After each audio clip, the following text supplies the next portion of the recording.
Olá a todos, nós hoje continuamos com o estudo do livro Nosso Lar, psicografado pelo Chico, a obra aí do Espírito de André Luiz.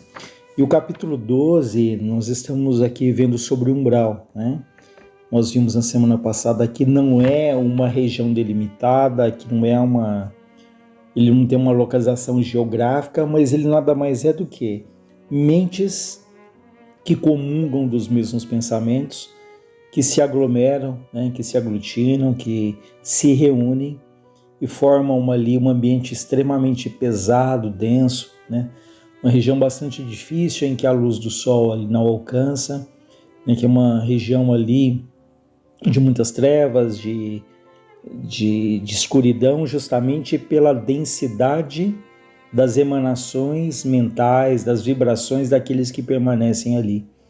E o André Luiz permaneceu ali durante 8 anos. E o Lisas diz para ele que o umbral ele funciona como uma região destinada a esgotamento de resíduos mentais. Ele usa a expressão como se fosse uma espécie de zona purgatorial, onde se queima prestações, o material deteriorado das ilusões que a criatura adquiriu por atacado, menosprezando a sublime oportunidade de uma existência terrena. Então é uma região ali bastante difícil, em que, como essa expressão é interessante, esgotamento de resíduos mentais.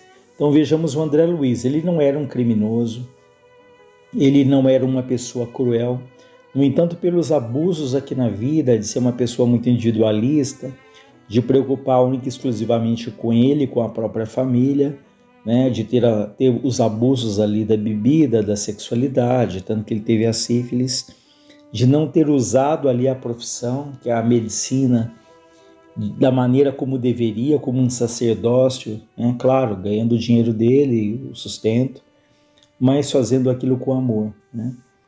Enfim, todas essas questões levam ele ali a ser considerado um suicida indireto, e ele permanece ali um período de mais ou menos 8 anos nessa região, até o momento em que ele é resgatado, até o momento em que ele abre ali uma brecha, em que ele consegue, enfim, perceber todo o amparo, toda a assistência que se fazia presente. E o Lísias continua dizendo, olha, o umbral é uma região de profundo interesse para quem esteja na Terra. Concentra-se aí tudo que não tem finalidade para a vida superior. E note você que a providência divina agiu sabiamente, permitindo-se criar-se tal departamento em torno do planeta. Há legiões compactas de almas irresolutas, que falta ali a decisão, a segurança. Então, um grande número de espíritos, de almas irresolutas e ignorantes, mas que não são suficientemente perversas para serem enviadas à colônia de reparação mais dolorosa, nem bastante nobres para serem conduzidas a planos de elevação. O que fica claro aqui? Que o umbral é uma região difícil, mas há regiões muito mais difíceis do que o umbral, regiões ali trevosas, cavernas ali como se fossem cavernas subterrâneas, onde habitam espíritos extremamente difíceis, assim como fala aqui, que podem ser enviadas à colônia de reparação mais dolorosa. Então há colônias de reparação, como se fossem presídios para esses espíritos extremamente agressivos.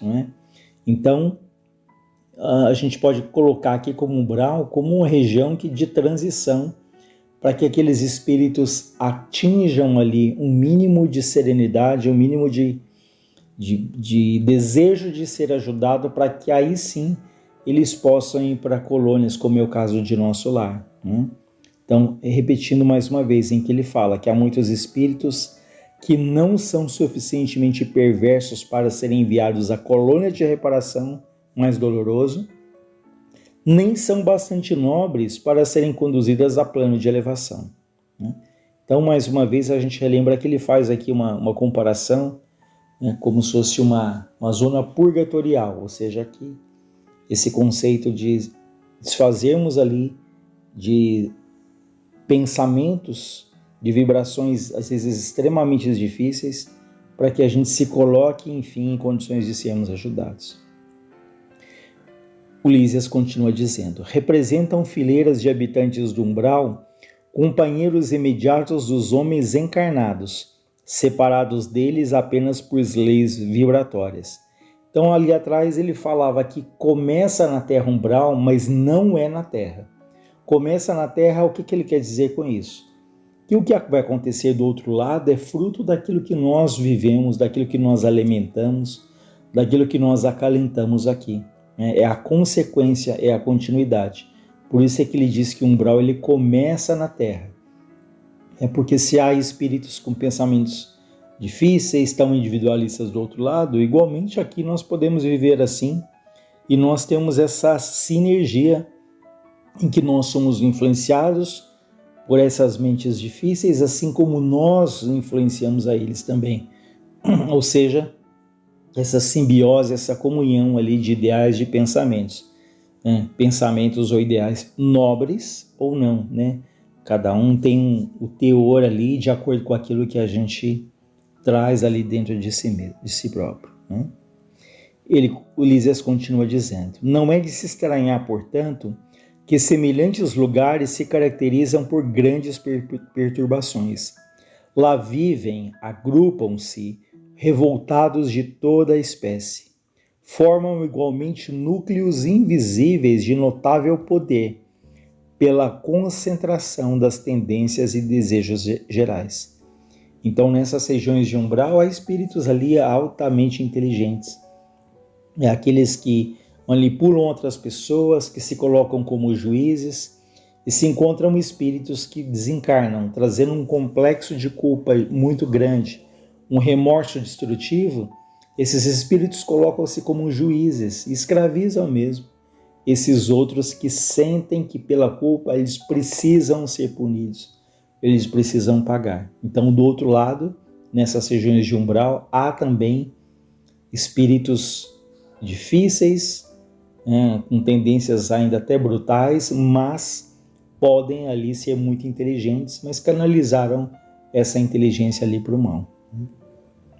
É claro que nada disso é eterno, né? Porque Deus é justiça, mas Ele também é misericórdia. Em algum momento na trajetória, esses espíritos vão trabalhar pelo bem. Eles vão canalizar essa energia da destruição, essa energia para o mal, isso vai ser canalizado para o bem. Talvez com muita dor, com muito sofrimento, mas Deus é perfeito. A gente sempre lembra aquilo que Jesus disse: nenhuma das ovelhas que meu Pai me confiou se perderá. Então, nenhuma. Seja daqui, seja do outro lado, nenhum espírito ficará ali ao léu em algum momento, seja ali por uma dor extrema. Todos, sem exceção, despertam ali e começam a trabalhar ali pelo bem. Lísias continua dizendo: por não encontrarem o Senhor, Deus à disposição de seus caprichos após a morte do corpo físico, e sentindo que a coroa da vida eterna é a glória intransferível dos que trabalham com o Pai, dos que trabalham com Deus, essas criaturas se revelam e demoram em mesquinhas edificações. Nosso lar tem uma sociedade espiritual, mas esses núcleos possuem infelizes, malfeitores e vagabundos de várias categorias. É zona, uma área de verdugos e vítimas, de exploradores e de explorados. Valendo-me da pausa que se fizer espontânea, exclamei. O André Luiz então diz: como explicar? Então não há por lá defesa, não há organização? O Lísias, sorrindo, esclarece: organização é atributo de espíritos organizados. O que quer você? A zona inferior a que nos referimos, umbral, é como uma casa onde não há pão. Todos gritam e ninguém tem razão. O viajante distraído perde o comboio. O agricultor que não semeou não pode colher. Uma certeza, porém, eu posso lhe dar. Apesar das sombras e angústia do umbral, nunca faltou lá a proteção divina. Cada espírito lá permanece o tempo que se faça necessário. Então vejam, jamais ali a falta do amparo. Há grupos altamente especializados que vão para essas regiões num trabalho ali de sacrifício, um trabalho de doação, aguardando para que os espíritos gradativamente eles se coloquem em condições de ajuda, em que eles queiram receber ajuda. Porque muitos espíritos amorosos vão ali, mas tem tantos que estão de tal maneira perturbados que eles nem percebem ajuda, como aconteceu com André Luiz, né, durante tanto tempo, durante 8 anos. E outros podem até perceber, mas não querem, porque estão de tal maneira ali, arraigados à revolta, à raiva, ao desespero, que às vezes eles não querem sair dali daquela situação, né?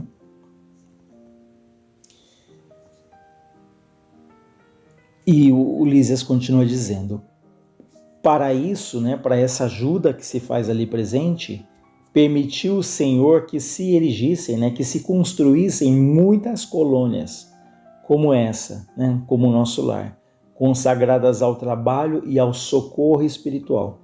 Então, mais uma referência de que há inúmeras colônias. Nosso lar é uma das incontáveis colônias de socorro que existem ali no planeta, né? Creio então, André Luiz observa, que essa esfera se mistura quase com a esfera dos homens, ou seja, essa esfera ali próxima à Terra se mistura com a nossa aqui, né? Os pensamentos, as ideias, os objetivos, né? O Lísias responde sim, e é nessa zona que se estendem os fios invisíveis que ligam as mentes humanas entre si. Vejam, como se fossem fios invisíveis que ligam as nossas mentes às mentes de espíritos desencarnados, bons ou não. Mais uma vez a gente reforça, tudo depende do teor do nosso pensamento, daquilo que a gente cultiva. Porque às vezes eu falo, mas é só um pensamento, né? Mas aprendemos que o pensamento ele é força, ele é matéria, ele é energia, e ele encontra outros pensamentos com os quais ele se afina e eles se atraem, né? Então, essa conexão, essa ligação com espíritos, bons ou ruins, depende das nossas intenções, daquilo que no fundo nós trazemos. Porque a gente pode acalentar aqui na Terra um verniz, né, sermos polidos, mas é importante sempre pensarmos o que nos move na vida. Né? Quando acordamos, que pensamentos que nos vêm? Iniciando o ano novo, quais são os objetivos que nos atraem? Então é interessante essa autorreflexão para que nós possamos, claro, viver o mundo material, estamos na Terra, usufruir daquilo que a vida nos oferece, mas jamais nos escudarmos daquilo que mais importa, que é o nosso lado espiritual, que são as afeições, que são as influências daquilo que a gente aprende e daquilo que a gente deixa nas pessoas que passam pela nossa vida, né? Continuando aqui, o Lísias vai dizendo, né? O plano, então, está repleto de desencarnados e de formas pensamento dos encarnados, porque, em verdade, todo espírito, esteja onde estiver, ele é um núcleo irradiante de forças que criam, que transformam ou destroem, exteriorizadas em vibrações que a ciência terrestre presentemente não pode compreender. Quem pensa está fazendo alguma coisa a lures, ou seja, quem pensa está realizando alguma coisa mesmo em outro lugar. É porque o nosso pensamento, mais uma vez reforçando, ele é matéria, ele se propaga, ele caminha. Então, quando nós dizemos para uma pessoa, nossa, é impressionante como eu estava pensando em você e você me telefonou. Às vezes uma pessoa que está do outro lado do mundo, no Japão, na Austrália, mas se o nosso pensamento é essa energia, ele caminha e ele encontra esse outro pensamento. Então não é por acaso, não é gratuito que de repente você está pensando tanto em alguém, essa pessoa também pensa em você. Então vejam que esse pensamento ele pode ser um pensamento bom, que faz bem ao outro, como se a gente odeia alguém, se tem muita raiva, um desejo de vingança, esse pensamento igualmente pode atingir aquela pessoa. Então, se ele vai fazer bem ou não, depende o quê? Da natureza, do teor desse pensamento, né? O fato é que ele é uma energia viva, intensa. É pelo pensamento que os homens encontram no umbral os companheiros que se afinam com as tendências de cada um. Toda a alma é um imã poderoso. Então, por que esses espíritos se reúnem no umbral? Naturalmente, podemos ser atraídos, como ele deixa claro, pelo pensamento. Agora, é muito importante termos essa consciência, mas não termos esse medo do umbral. Nós temos que aproveitar a vida que nós temos aqui, no sentido de cultivar aquilo que de fato é importante.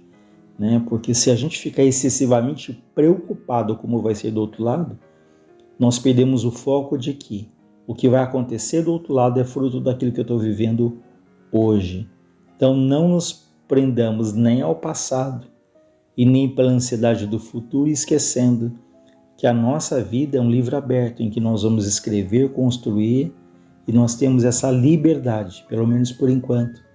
É porque chega uma hora para o nosso próprio bem, pela bondade de Deus, em que nós vamos perdendo essa liberdade relativa para passar por experiências talvez bastante dolorosas, mas que vão ali nos sensibilizar, vão fazer com que a gente desperte para essa realidade espiritual. Ele diz ainda, há uma extensa humanidade invisível que se segue à humanidade visível. Então, além daqui a continuidade, é uma humanidade, é uma população muito maior, inclusive, do que a nossa, invisível. As missões mais laboriosas, mais trabalhosas do Ministério do Auxílio são constituídas por abnegados servidores no umbral, porque se a tarefa dos bombeiros nas grandes cidades da Terra é difícil, pelas labaredas e ondas de fumo que se defrontam, pelo fogo ali avassalador, os missionários do umbral encontram fluidos pesadíssimos, emitidos sem cessar por milhares de mentes desequilibradas na prática do mal, ou terrivelmente flageladas os sofrimentos retificadores. Então vejam que essas equipes que trabalham no umbral são espíritos servidores muito abnegados, de uma dedicação muito grande, porque trabalhar nessas regiões com esses fluidos tão densos, tão difíceis, não é nada fácil. Exige ali muito preparo, assim como um bombeiro é exaustivamente preparado para enfrentar as situações de fogo, tomar decisões difíceis, decisões rápidas, Então, igualmente, do outro lado, há equipes altamente especializadas para trabalhar nessas regiões de umbral. Ele fala que são necessárias muita coragem e muita renúncia para ajudar a quem nada compreende do auxílio que se lhe oferece. Porque muitas vezes eles vão ali trabalhar, eles vão ajudar, vão oferecer auxílio, mas vão ser atacados, vão ser ridicularizados, vão ser desprezados. Então exige muita coragem e muita renúncia. Interromper as Lísias, sumamente impressionado, exclamei. Então André Luiz diz, como desejo trabalhar junto dessas legiões de infelizes, levando a eles o pão espiritual do esclarecimento.